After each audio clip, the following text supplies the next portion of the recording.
Dr. Yeah, uh, Dr. Kamlesh Misra is a very well-known strategist and innovative leader in conceiving and organizing and motivating and leading teams to perform at their peak level.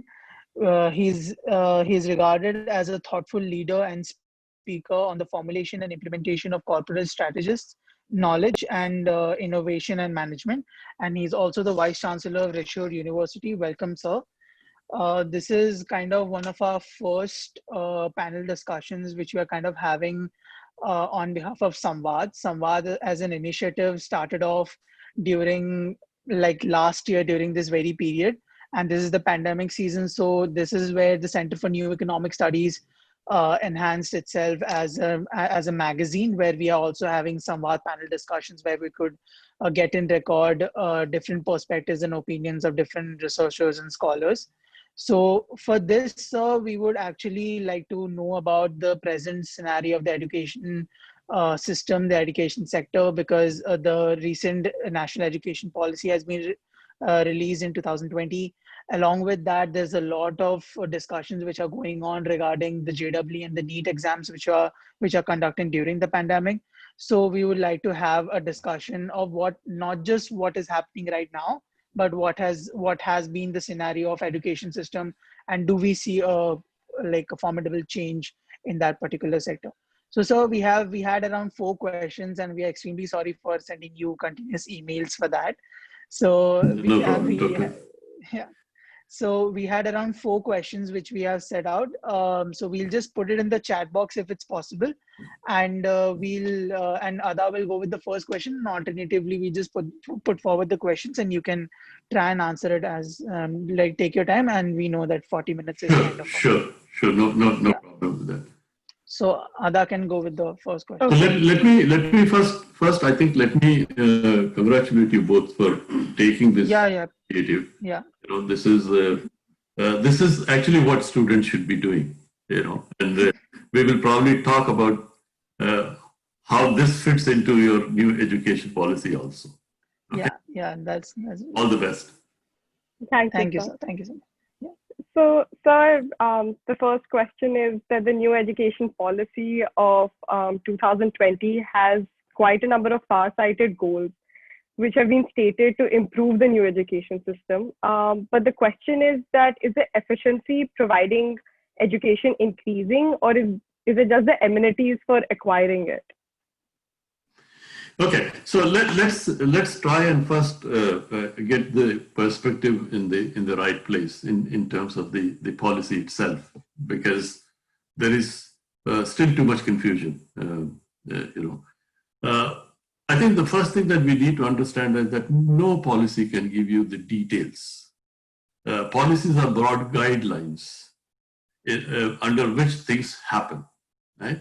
Policy documents don't give you the specific. There's a saying that the devil is always in the details, not in the overall. So from that point of view, I think the education policy, for the first time in the country, we are seeing a complete shift in the education system.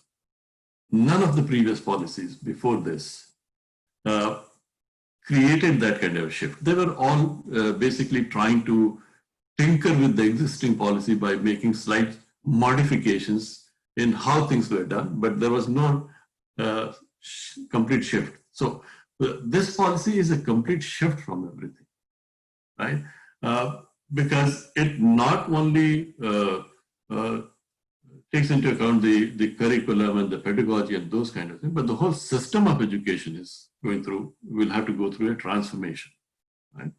So from that point of view, it's a very, very different policy. It's a very outlooking policy. Now, Azaad, your question that does it add too much or not? I think, it has a lot of scope. But you have to remember that if you want the government to tell you everything that you should be doing, then we are going to be living in a very regimented system. And that was the problem with the previous policies, that everything was being dictated by the policymaker. So I think what is important for us to understand, and for you all as students also to think about this, that if you have a system of controls where in the existing system, the government actually tells you or the regulator tells you what you should do. So all the traditional functions of a university were taken away by the regulator. So the regulator said, this is how the exam should be, this is how the teaching should be, this is how the, this is a model curriculum, this should be adopted, right? These are all functions of the universities. The regulator even told what should be the qualification of the teachers, right? I think that's a very absurd way of managing things. I think universities should have the freedom to decide what they want to teach and how they want to teach, because that's their domain, right? If, for example, if there is a sort of a model curriculum that every university should use. Now, how am I going to differ as a university from any other university? Right? The challenge has to be that I, as an administrator in a university, should be able to take into account what's happening today, what is the reality of the workplace, and I need to adapt that into my curriculum as fast as possible and before anybody else can do it. But if we go on a model framework, then I will have to wait for that framework to change, right? So I think what is good in this policy is that it opens door to a lot of innovation, a lot of experiments, and a lot of opportunities to transform education completely, right? And that transformation will happen at different levels. From the point of view, for example, now they have the policy says that there should be a tenure system for faculty, which means that they are basically following the American system. American system has a tenure system. You come into the university, you have 5 years. After 5 years, you need to apply for a tenure, that is to be a permanent faculty. But you need to document what you did in the last 5 years. And that becomes the basis of whether you get tenure or you don't get tenure. Now, people who get tenure, they continue to stay. Those who don't get, they move on to another university where they can try, where the conditions of tenure may be lower. So what happens is that universities which are good will normally have very, very good teachers because of the tenure system, right? That's a good thing for India, for us to adapt, right? There are opportunities for us to change the methodology that we want to use. We know that it has always been a system which has been highly dependent on memory, right? Now, everybody talks about it should not be based on memory. It should be based on an experience. It should be based on a very holistic approach. What we are taught in the class should not be the only thing that we should be learning, and there should be a lot of other opportunities to gain knowledge. Well, the new policy allows you to do that, but it leaves the onus on the universities, which is the right thing to do. Let the universities, let the teachers and students decide what they want to, how they want to do it. To a certain extent, there will be areas in which students will be heavily involved. There will be certain areas where the students will not be involved because they are students and they need to be in certain areas, right? So I think the education policy broadly is a very, very good policy. I'm 100% in favor. But I also know that implementing this policy is not going to be a cakewalk because of so many interest groups. First, within the government. Also remember that education is on the concurrent list, where the central government has powers and state governments have powers. And because we are in a federal structure, state governments can refuse to implement some of the things in the policy by passing their own laws within the state government, which means that then it will have to be challenged and it has to go to the Supreme Court and the Supreme Court will decide, right? Those are long processes that will take. But remember, that's the price that we pay for democracy, right? If you want to be a democratic country, you will need to do that. In a country like China, tomorrow, if they want to build a road and your house comes in between, they will tell you next day, get out of the house, and they will break the house and the road will be built. You try doing that in India. You will have public interest litigations, right? We can't build highways because there are so many public interest litigations. But that's the price that we pay to be a democratic country. That's the price we pay to demonstrate our freedom, right? And the same thing will happen in the education policy also. But I think students will have a very active role to play in these kind of things, because I think you people need to study the education policy very well and form some kind of structures where you can provide inputs, but don't hope everything to happen overnight. Right? I think it's important that we have a very good policy. It will take time to implement. Remember, we are talking about a shift in the structure of the education system, right?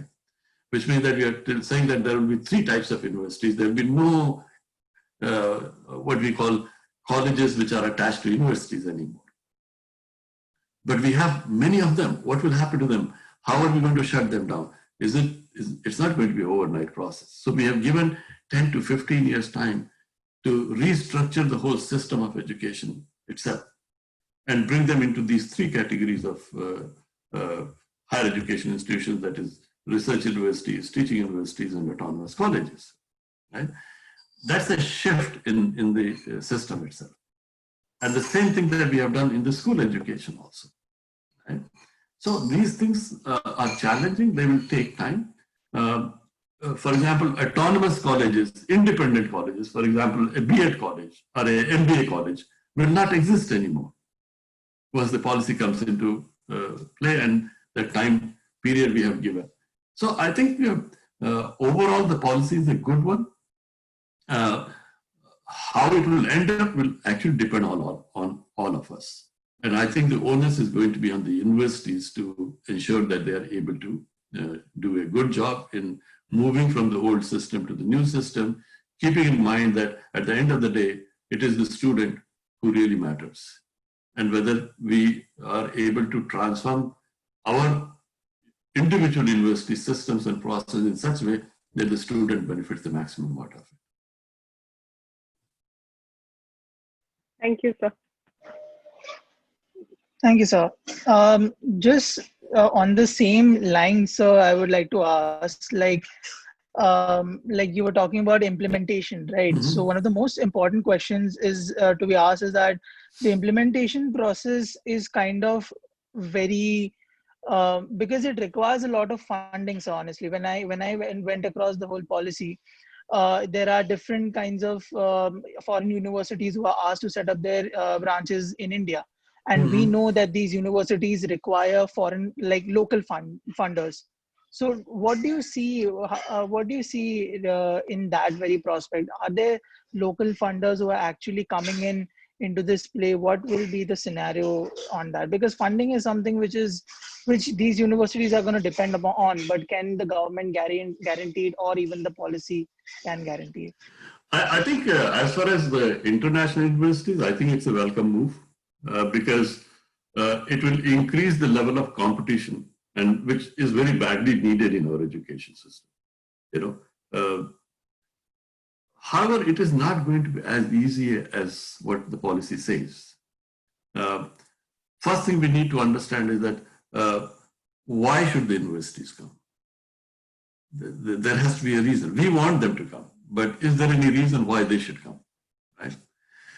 Please understand that universities abroad are run on commercial lines, right? So there are state universities and there are private universities and public universities. Public universities are funded universities, and private universities are self-financed universities. They don't get money from the or grants. They are entitled to scholarship funds, which students get, but they are not entitled to any kind of a grant from the government. So private universities have to generate sufficient funds to grow. So if you take the example of United States, I think the best universities, among the top universities, most of them are private universities. From Harvard to Princeton, all of them are private universities. But you will also see that the differential in the pricing of private universities versus public universities is very, very high. And that stark difference is very similar to what it is in India also, right? So Harvard will charge you about, or even a university like Boston University will charge you about $65,000 a year, right? Whereas a public university somewhere in Arizona or somewhere will charge you only about 25,000 or 30,000, right? So they are able to generate that kind of funds. Now, why would a private university or even a public university come to India? Now, in order for them to come, first thing is that they will not accept the format that India has, that, okay, you will charge this much money, or you will have this kind of reservation. You will take students from this category, or you will take teachers from this category. They're not going to accept those conditions because they're not used to those conditions completely. Finally, there is another thing. What if a university were to set up its campus? Let's suppose that they are willing to invest $300 million or $400 million, set up a campus in India, and they're able to generate the surplus. Will they be allowed to take back that surplus? Is repatriation of their surplus possible? Now, we have to understand that if they're going to spend $300 million, that money is going to come to them from somewhere. Maybe it could be even financed, right? And they bring that money and invest in India, but they're not able to repatriate the surpluses, so they cannot pay their interest or whatever is required out of that money.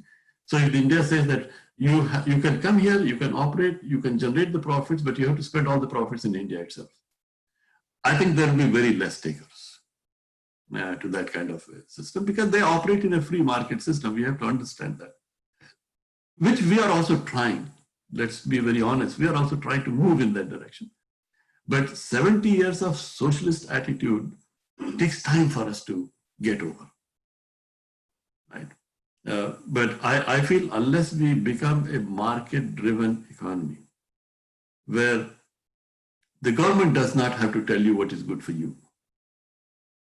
That's essentially what a market-driven economy is. You need to make rational decisions. You need to make decisions as to what is good for you as an individual, right? And you are free to make your choices. So I think unless we have that kind of a system, it will be difficult.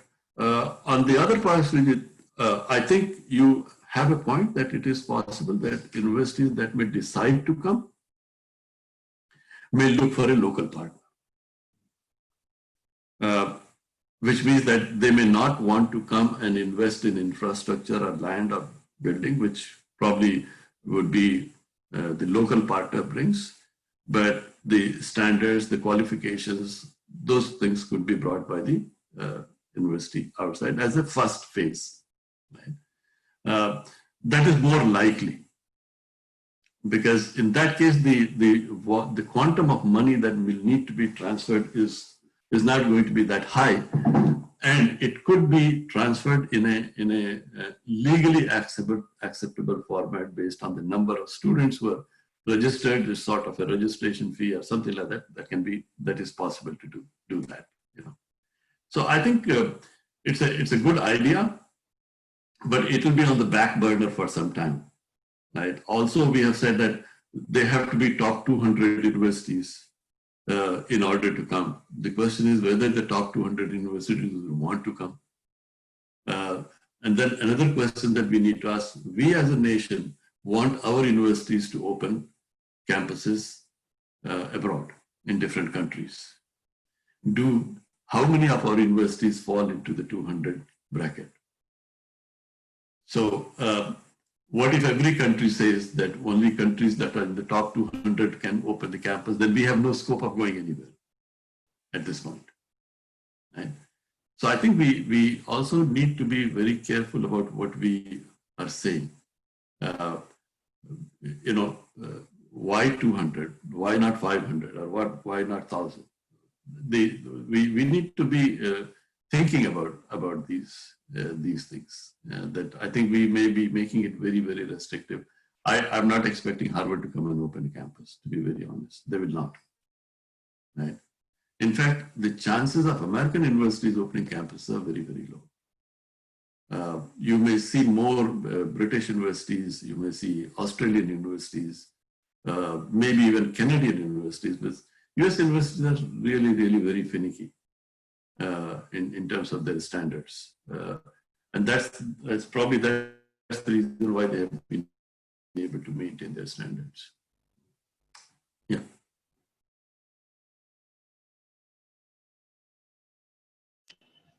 Ada, you can go ahead with the next question. Okay. So I wanted to ask about the Indian education system, as you've seen, is based on theoretical knowledge. So, and there is a lack of like the policy that is being introduced. It doesn't change much on that. Like, for example, enhancing the communication skills or developing behaviors. So, sir, what is your view or opinion on that? Okay. I think there are two sides to this answer to this question. One is what universities should do, and what the other is what students should do.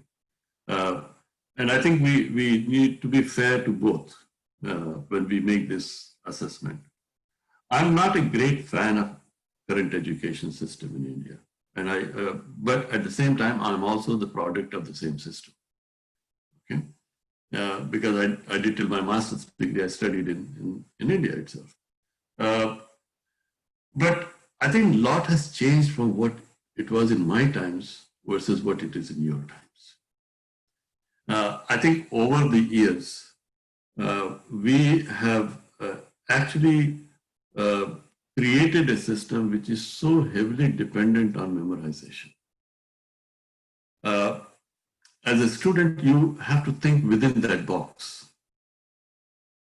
Even in school, if you answer a question, and if it is not as per what the CBSE decides that these should be the steps, you're wrong. Right? You have to have all those steps.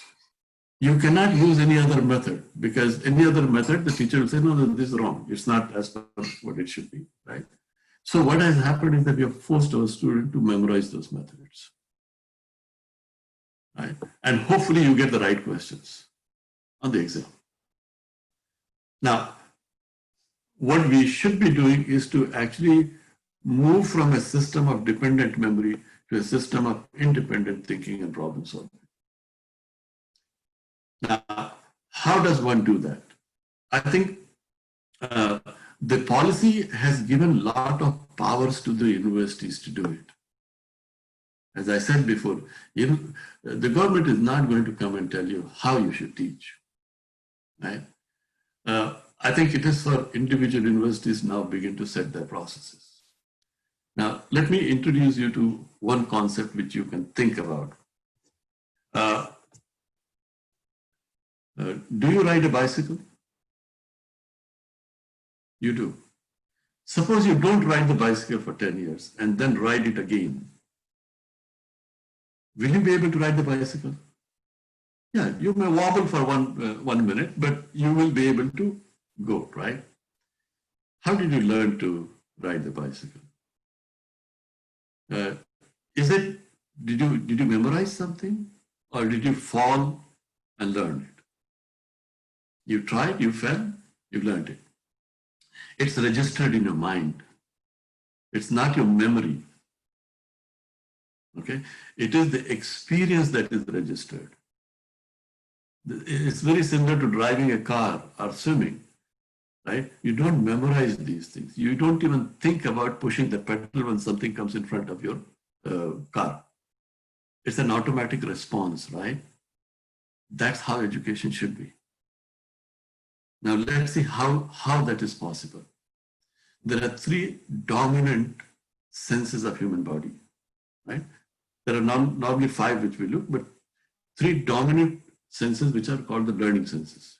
One is hearing, seeing, and doing, which is touching. Our education system is dependent on the first one. You sit in the class, I will lecture. But we don't do the second and the third. I'm working on a model which is called the 20-30-50, which is only 20% of your learning should come from hearing. 30% should come from seeing. Seeing is a concept of visualization. It could be actually going to an industry, going to a supermarket, going to a retail business, watching a video in the classroom. All these are visualizations, right? A picture is more powerful than 1,000 words, right? So that's the second part, concept of learning. And the third is actually doing it, right? So if you are a student of marketing and you need to, you're taking a course in advertising, do you ever get an opportunity to actually design an advertisement? No. But why can't we say that, okay, Azaad, we are going to launch a new product. Give us a launch strategy with an ad. Then you would be forced to think, right, based on your first two parts, which is the seeing part and the visualization part. Now your mind is going to work. The biggest problem and the challenge that we have is that we don't allow students to think. We don't give them time to think. I feel that if you give them the time to think, they can come up with brilliant ideas, right? If we give them time to think, right? And if we allow them to ask questions. Our education system does not promote asking too many questions. You ask too many questions, it means that you are being very arrogant. You're being disrespectful, right? But just think about that.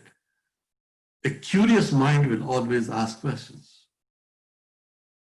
You stop students from asking questions, you kill their creativity. You kill their curiousness in anything. So we need to bring these changes and allow students to ask questions. I think teachers should not feel insulted because somebody is asking questions.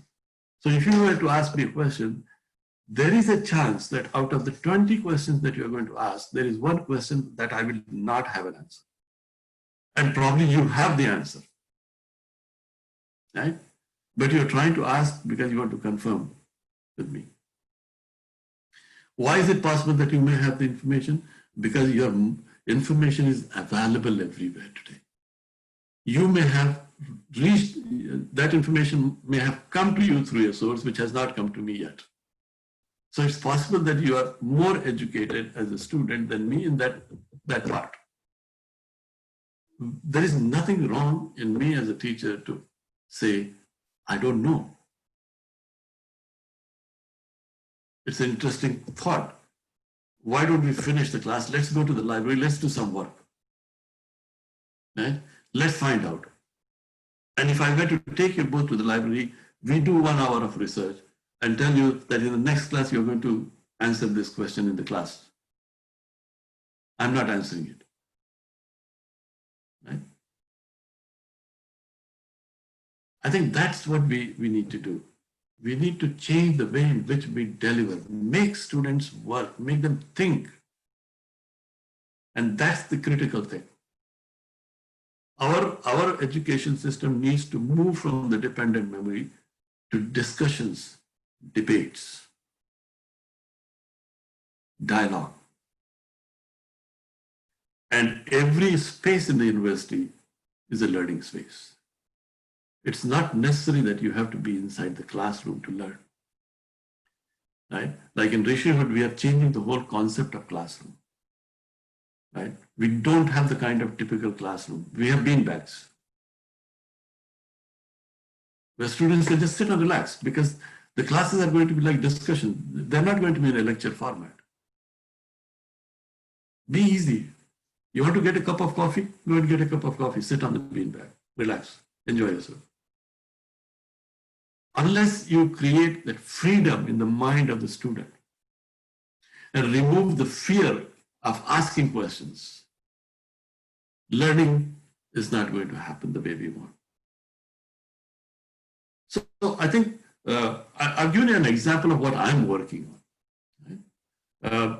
But I think every university will have to work on this concept. We need to change the way universities function. Why is it not possible for me to take my 20 students and go under the banyan tree on the campus and have my class there? Why can't I do that? Because we have created a regimented system in our mind that a classroom has to be in the four walls, right? And I think we need to change that.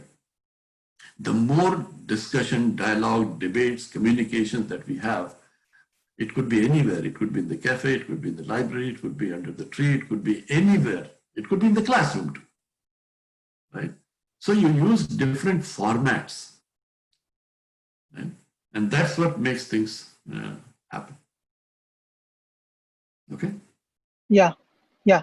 So the last question is something which is pertaining to the kind of work as the Azaad Awaaz magazine, which we have been doing, basically trying to cover the very grassroots level conversations regarding any kind of discrimination which people are facing during this pandemic. I mean, we know Yeah. how the migrant labor thing played out in our country. And post that, we actually wanted to understand what are they really going through, because there were a lot of stories which were flowing in, and we wanted to understand what is exactly happening on ground. We know we are kind of all restricted to the house, but something which people would like to know and which is not covered in the mainstream media. Okay. So on connecting that and like kind of stretching that line of thought, the NEP has faced a lot of criticism of being a non-inclusive policy. Like it does not include religious minorities. Like the 62-page document has just mentioned around 3 to 4 times maximum about religious, like all these minorities. And also, so a very important question, which I'm also inquisitive to think about, and I was reading on this, that when we talk about these people, we don't even talk about like how we want to make the education sector far more big. Like we want to introduce foreign universities into the system, have credit banks so that whenever a person is shifting from one university to the other, there's no problem, there's no year loss. But what about these people? Like how are they incorporated into the very like fabric of these universities? How can they aspire to get into these universities and learn more? I mean, they also have aspirations to grow big, right? So what do you have to say on that? Okay.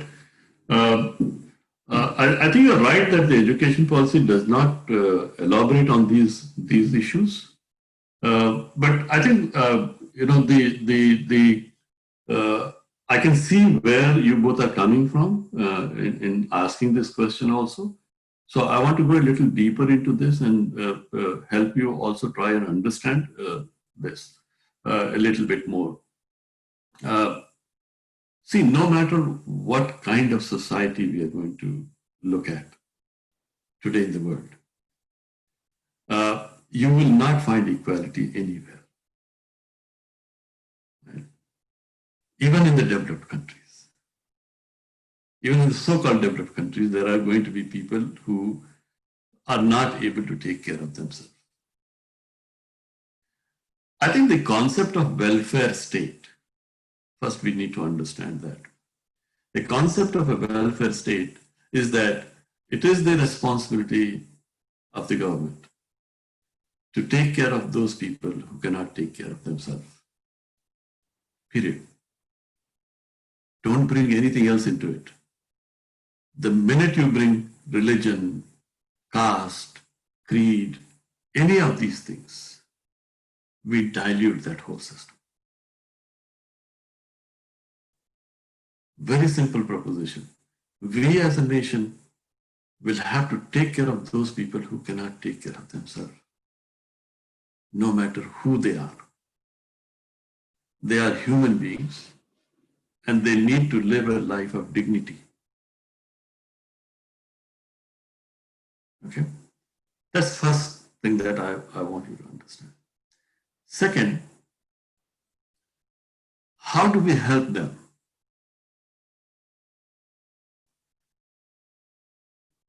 If we say that they are disadvantaged or deprived, I'm willing to go with that. That we should take care of those people who are disadvantaged and deprived. But what is the kind of policy that we are going to adopt in order to solve that problem? And you people are students. Now think about this. I'm going to give you a statement, and I want you to think about this. That a good policy, I define as a good policy as a policy which is able to solve a problem that has been identified. But at the same time, it should not create another problem of the same type or of any other type. If that happens, the policy fails. Now, in a secular nation, talking about religion itself is a non-secular concept. There is no need to talk about it. When we say all religions are equal, they are all equal. Right? So when we talk about, are we taking care of our minorities, religious minorities? What are we looking at doing? The things that are important for us as a nation is that we must ensure that we have a system that no person is persecuted, defamed, disadvantaged, or opportunities taken away because they belong to a certain group. That is 100% the right thing to do as a secular nation. But it would be wrong to do something that you cannot do for others also. Right? So, for example, if you feel that a certain group is deprived because of education, so what do? Here's what we can do. Let's make 100% education free till PhD for them.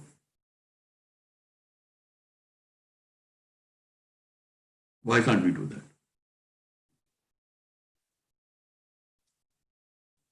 Because it doesn't meet my political advantage. So please try and understand that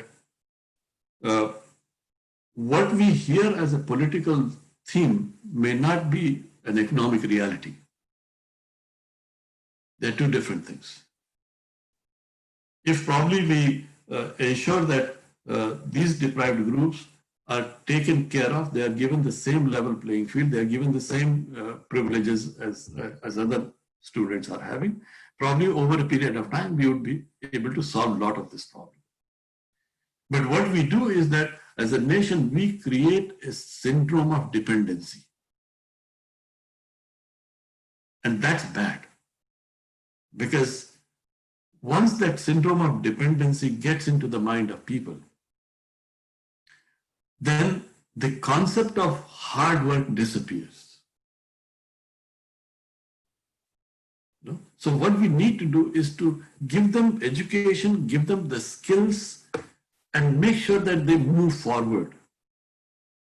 Rather than to, that if you, when the trade center was there, when I went for the first time, I saw a quote there which said that if you give a man a fish, you feed him for a day. If you teach him how to fish, then you feed him for the rest of his life.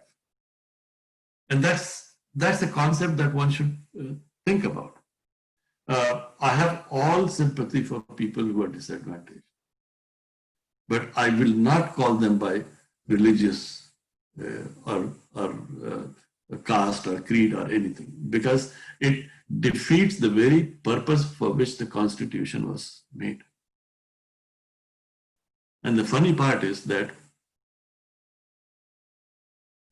the Constitution itself, which says that there should be no discrimination based on caste, creed, and all these things, is the one that says that it should be there, based on the same very things. So we are not doing the right things. And I feel bad that these disadvantaged people, even after 70 years, they have been the same place where they were. Because we centralized these benefits to certain people within those groups also.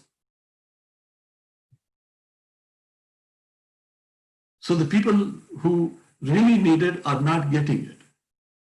And therefore the system fails. And this problem is a perpetual problem that will continue. I think as an education policy, it is what I call as a neutral policy.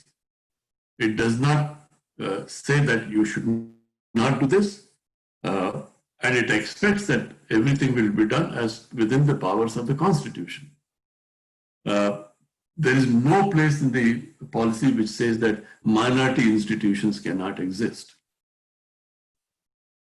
Okay? So minority communities can have their own institutions, and there are certain benefits of having those institutions. But we also have to remember that the concept of minority institutions was based on self-financed institutions, that those communities will fund those institutions, right? It was not based on that the government is going to fund minority institutions. Minority institutions can promote their own interests by their own communities contributing, or even other communities contributing to that cause. But public funding cannot be there for minority institutions. It was never a concept that was there. Yes, there are some minority institutions that are publicly funded, which is wrong. Then either they are not minority, they should not be classified as minority institutions, because public funding, it's my tax money. My tax money should be used for the benefit of everyone rather than a specific community. But I'm giving the freedom to the communities to raise their own money and build their institutions, and we will support them. So the education policy is not discriminatory in any way against any religious minority. Right? I think we have made this a very political issue. And that's why all these issues keep on coming. When I was in school, we never knew anything about anybody's caste or religion or anything, right? But it has become a big issue now. We all went to convent schools, right? I attended a convent school. I used to pray 5 times. Morning when we go, there is an assembly. When we come to the class, there is a prayer. When we break for lunch, there was a prayer. When we come back from lunch, there was a prayer. When we ended the day, there was a prayer. We celebrated Christmas. We went to Mother Superior. We did everything that Christians should do. How come nobody had any objection? How come there was so much of tolerance? My parents never went and said to the school authority that, why are you making my son do prayers for 5 times? आज आप कर लो, बोल दो सरस्वती वंदना करो. And there will be 10 people who will come and say that this is not right. So I think we all need to rise a little bit. I feel that if we really have the interest of these communities, we will need a political change, a change in thinking politically, how it should be done. But I'm all for making sure that we should. But I know that we will never come to a situation where everybody can be taken care of. Right? It's like there is a lot of debate right now that we need to have a population control policy. Already there is a controversy. Why as a nation we should not have it?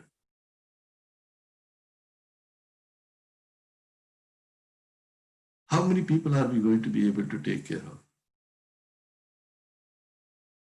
If we are removing 10 people from the cycle of poverty, Every year we are adding 20 more. Right? So some things have to be, we have to think from a national point of view, and it is young people like you all who will have the say in it, as to how it should be. We must be a benevolent society. We must be a caring society. But Shijit, you will agree, I cannot take care of other people if I cannot take care of myself first. Right? So first we must become strong enough to be able to serve the community. So I think a lot of things are possible, but I think we are spending too much time on trivial areas like religion, caste, and these kind of things. Right? By birth, I'm a Brahmin. Have you ever seen me on the street going and saying that reservations are wrong? No. The people who come out on the street are those people who are already getting reservation, not those who are not getting. Why? Because our thought is very different. My thinking is very different. You cannot stop me. I'm like a water in a flowing river. You build a dam, I'll find a way to get out. You can't stop me. It's a thought, it's a thinking that needs to go in the mind of everyone. That I'm not dependent on anybody throwing some chapatis in front of me. I will find my way. Until we are not able to do that, these things are not going to help too much. It will only divide society. It will create a concept of anarchy. Today we are taking care of some deprived people. Tomorrow, those who are being affected will become deprived after 100 years. And they will also rise and say that we should, So we should be very, very careful how we deal with these things. And there is a nice way of dealing it. It's not that it's not possible. Anybody who is poor, let's take care of them. Why not? Why are we giving all sorts of names of caste and religion and all these things? If a Muslim is poor, he needs to be helped. If a Sikh is poor, he needs to be helped. What difference does it make? Everyone who is deprived economically or socially should be taken care of. And I think that's a thought that needs to emerge from universities like and students like you are, where don't get caught into the narratives that exist. If you want to change the nation, you will have to change the narratives. And you will have to create new narratives, right? Because narratives are created by political parties for their own personal interests. New leadership will have to come from people like you are, who have to change the thinking and find better ways of solving the problem. I'm not discounting that the problem doesn't exist. I'm only questioning whether the solutions that we are working on for the last 70 years, where has it taken us? Where? Have we made any progress? And I think there are better ways of doing it, which is something that you all need to start thinking, that what do we do and how do we do? The more you get involved into this religious politics and the caste politics, the more diverted your attention will get from the real path of growth and development. We need to ensure one thing. We want India to be a great nation. It's a tough job, right? And therefore, in order to be a great nation, we have to make sure that we take care of people, right? Why can't we take care of our elderly? We can have better schemes to take care of them, right? But everything needs money. So I think think about these kind of things. The education policy per se does not discourage anybody, any minority, to not open institutions. But there is a clarity as to what minority institutions are, how they are funded, how they are run and operated. Nobody disturbs them in any way. But political parties will always have this tendency to tweak something for some community for a personal advantage, because there may be a election coming in Haryana, therefore let's do something to the Jats and bring them into the minority community. Oh, I'm open, just make everybody a minority community. I even go to the extent that why don't you just make 100% reservation and forget about it? I'm telling you, the only people who will oppose it or come out in the street will be those who will be benefited from that. Because they'll say, okay, no, so the government will go, but what about the private sector? So it's a never-ending process. It's a catch-22. But we can find right solutions, and I feel that your generation should be the one that should find better solutions to these problems. Okay. Yes, sir, those are actually very good points. And actually, we were searching about this, and we thought that at the end, something other than like not just NEP, but getting into this perspective of sort of a criticism which is coming in again and again. And we were like documenting different events which were happening during this pandemic. So there was this Adivasi teacher who had some discrimination back in Calcutta, and this and that. So I think these are very good points, actually. Something which we could introspect and look into. And actually, me and Adar also trying to collaborate and write an article. And some these points are really would be really very helpful to look into. So, sir, I think with this, we'll like to conclude today's discussion. Thank you so much, Professor.